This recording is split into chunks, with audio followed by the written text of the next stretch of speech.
Te pātere o te Wairoa. Ka tau ana taku manu ka huki runga po te riwhi ka titiro whakararo ki te papa o whaaria ki te rua o te irireia he kaitia ki he taniwha he tipua whakawhiti i taku awa ki puke ko nui ki puke hau ki ngā tipango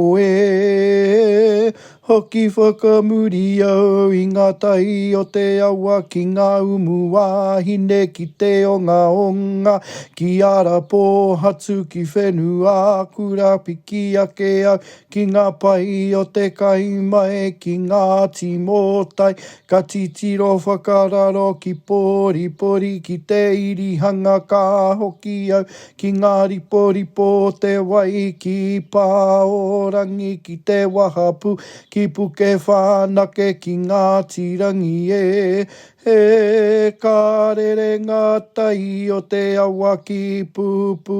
ai ki tau matawhi o e ngaita maha pai ka rapine mai rere tika tonu taku manu ka huki runga te paeroa ki runga whakaheke ki runga te pura ki ngā pā tūwata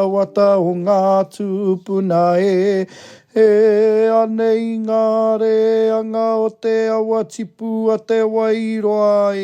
ko tātou te awa ko te awa tātou.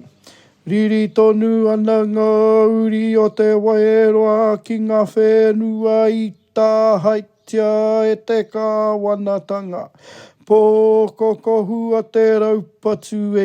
ko kahu o ngā marama tūnei heiha.